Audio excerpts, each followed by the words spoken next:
ground rules for these, so this is a work session. So as a council work session, similar to a council budget work session, anytime there's a work session, there's no public comment. So this is a conversation. If we had public comment or we were needing to make a decision tonight, we would have a special council meeting. So this is not a special council meeting, this is simply a work session. This is something so that we can have more of a conversational exchange, a dialogue. If there's questions about why we've made decisions or what makes sense at this point or that point in the process, we hopefully can get those answers for you. But this is really designed to be a dialogue between council so that when we get back to a council meeting and decisions need to be made, some of this information is perhaps already clear, or you have given us direction so we can seek further clarification to provide you at the next council meeting or any future council meeting where we do need to make a decision. So I think the idea, at least when we were putting this together, was there was a belief that perhaps the public process has not been, we've not been as diligent at the public process as we should, and I think it was important to me to point out, at least remind everybody of how we got to where we are. So the first thing I wanted to talk about is the process. The first thing I'm going to talk about is just the master plan process. So the master plan truly has been used as our guiding document. That is the document that we spent a year, almost a year, putting together what does the future of recreation in Merriam look like. You know, we knew we had some deficiencies in our facilities. We knew there were some things that it may be argued, but we felt like there was at least one facility that was oversized. We felt like there was another facility that was perhaps not built for the use that we were using it for. And we wanted to have a public conversation about what the future of recreation should look like in our community. So that was the master plan process. And there were several points of engagement in that master plan process. The first being that a steering committee was appointed. We appointed a committee of folks that had some sort of stake in these facilities, whether it's because they're a parent or they're a user or they were on the Park and Rec Board or Planning Commission, because we felt like it was important to have that perspective in there. So we put together a steering committee, and they were the ones that were going to guide the conversation internally as we go through the master plan process. Master plan process started January of 16. So steering committee, I think, was actually appointed the prior December, if I recall. How many members, Chris? How many members on the steering committee? 7. One of the first things that we did after we hired the consultant, so some of the work that the steering committee did was we hired a consultant, put together an RFP, request for proposal, and we had several folks submit, and we narrowed those down with the help of the steering committee. And one of the first things that group did, not the steering committee, but the consultants that we hired, was we did small focus group meetings. Those were groups of sometimes 3, sometimes 10, sometimes one-on-one. There were a few of us, I think the mayor, myself, there were a few of us that got some one-on-one time with them, but they were usually just small groups. And those were all stakeholders. Those were people that were identified as being users of facilities, lovers of facilities, haters of facilities, whoever we thought it was important for them to start to get some sort of an idea of what they were hearing about what recreation should be in our community. So that small focus group meetings took place over a couple days at the community center, and there were 25, I believe there were 25, we think it's 25. There was quite a few.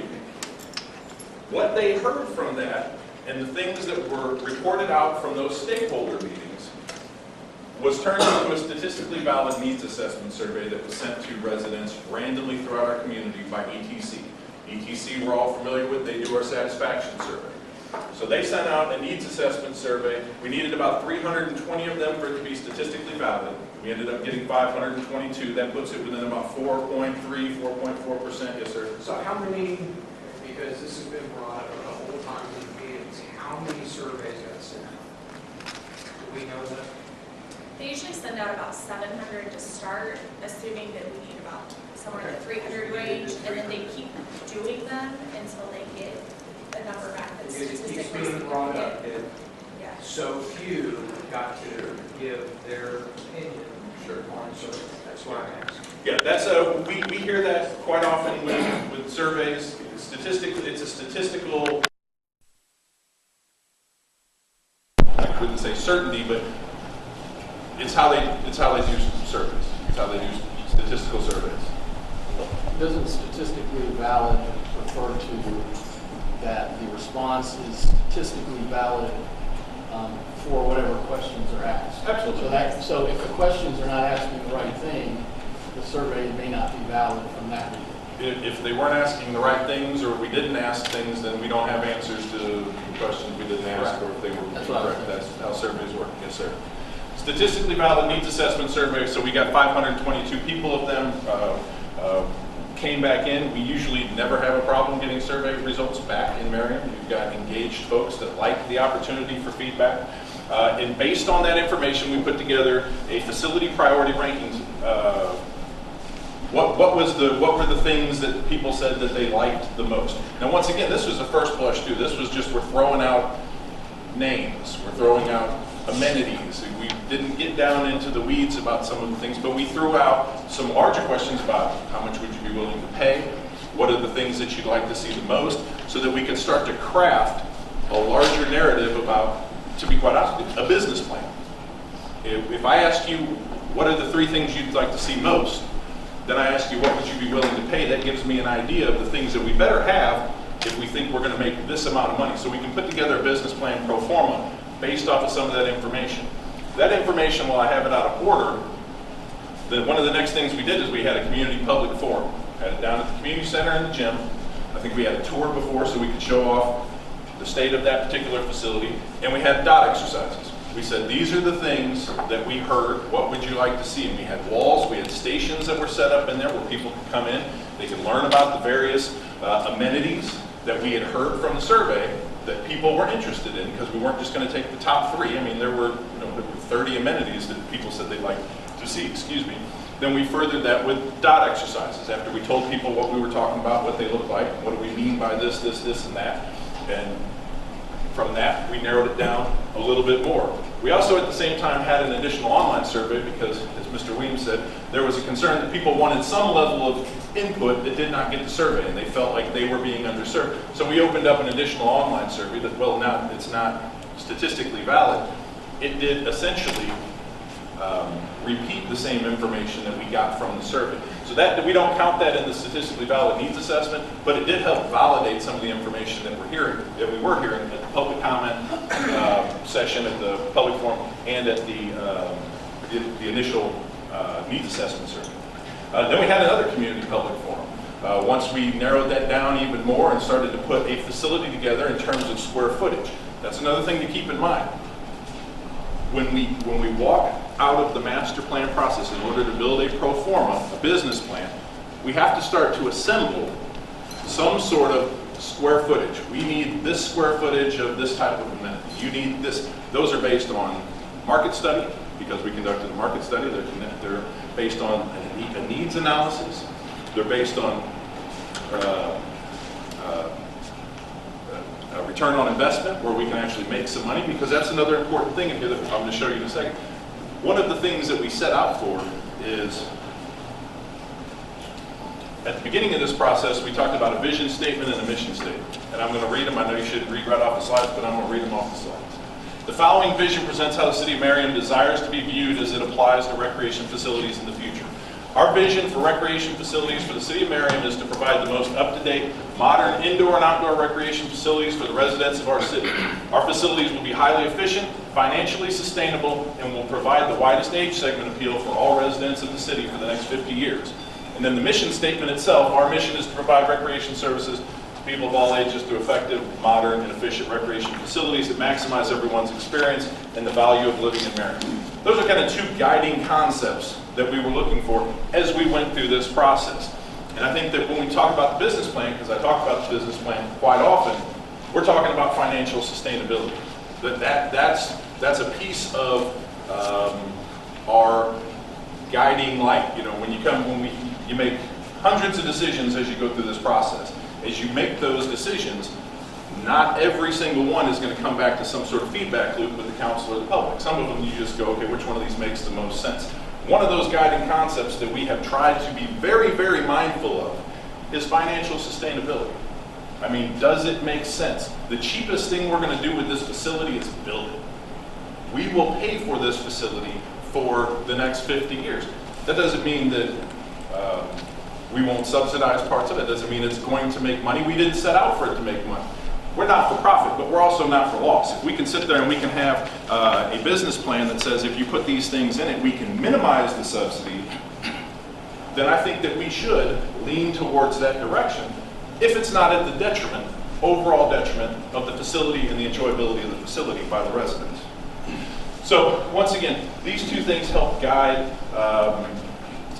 kind of guide us through the mission, through the master plan process. Survey results, I figured I'd throw these up here. This is what the community center came back. Once again, this is the information that we, our consultants, took to those master plan meetings and laid out in front of people to further dig down into what do we mean by this? Is it important? If we're talking about an indoor walking track, how many laps? Is it important? Should it be at grade? Should it be just trying to parse all that information out from the people that we do have feedback from. Survey results, outdoor aquatics, zero depth entry, lazy river, water slides, diving boards, spray pad, a lot of your standard amenities that you're going to find in outdoor aquatics. Those are the things that we got back. Those are the things we took to the public and said, what do we mean by these? What are we looking? Why are these important? And that's where we move forward through the master plan process. Yes, sir. In looking at the survey, there was actually 8 items that were part of the survey. Is it okay if I read them? Because I think that can provide some context. Absolutely, sure. Outdoor pool lap lanes, zero depth entry pool, water slides, lazy river, spray pad, diving boards, concessions, sun decks. In those choices, there was never a question about pool size or about the recreational use of what people already have. So how, obviously the current design choice impacts that, and we're relying on the surveys pretty much to guide us, but I think most people would assume that those were kind of a given, that you be able to have a pool that was an outdoor summer pool that was the size that you could get in and dive in and do things that people do in the summer pool. And so that I question the validity of the question, because you really didn't ask a full load of things that you are seem to be deriving a lot of choices from. Meaning, like, should we have asked 50-meter pool or something like that? Yeah, and I think those are important too. Those are important questions. That's if we're considering giving less to the citizens. We should ask that question.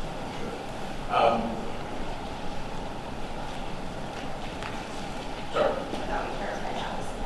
Yeah.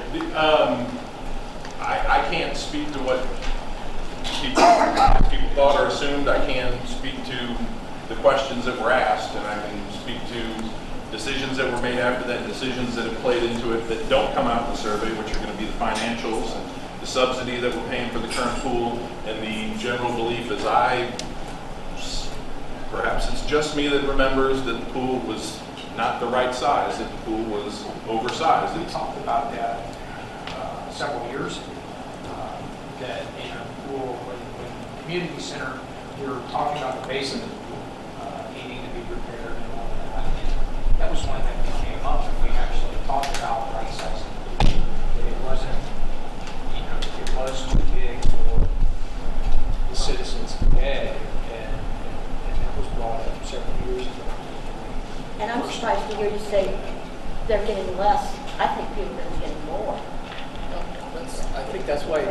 It's not all outside. Yeah. But it is not all outside. Right, well, I obviously think that hopefully we'll be able to present information and that will be discussed. Do you have a question? Yeah, I was just, to see where we're at and what's been proposed at this point, and to look at this outdoor aquatics as far as the survey itself goes. It appears Lazy River was either the first or second choice over all age groups, but yet we didn't incorporate that into our plan. Zero depth, we did, and that was important to people. And the water slides, though, were at least the third choice and fourth choice in this top 4. We don't have water slides in the outdoor plan. That's a great question. This is where we get into the drivers of the facility as a whole. This is where we get into what do you put inside, what do you put outside? What are the things that people... It specifically says outdoor aquatics. It does, but as we sat there and we with the constraints of the site and we can't put everything outside. So what is important to go inside and outside? What are going to be the things that are going to drive the indoor attendance? Because that's 12 months out of the year versus the outdoor. There are some things that we could duplicate, but when we give you examples, so this lazy river can be used for lounging in the water, but it also can be used by seniors for resistance training. They could be in there 12 months out of the year exercising against the water. So it's multifunction for that one body of water. So that was something that came into our thinking, right, wrong, good or bad, but that was something that came into our thinking. Another thing, water slides. If you look at our water slides now, at least one of them is completely enclosed. So that's not really about being in the sun anyway, it's about the enjoyment of the slide. And so the thought was, if you want to have a birthday party in February, is that more important than some other feature? So once again, right, wrong, good or bad, those are the kind of things, those are the types of decisions that come up that we have to think about because we can't reproduce both. The plan was never, despite what some folks might believe, to build back what we have. And we were not going to duplicate feature for feature, indoor and outdoor. We can have some duplication. Well, we can have all the duplication if we want. but that was never contemplated by consultants or by staff that we were going to duplicate indoor and outdoor features exactly the same. If that's been a misstep, then we need to have a conversation about that because that's going to alter where we're at in the process and what we need to do to go forward and have it be successful.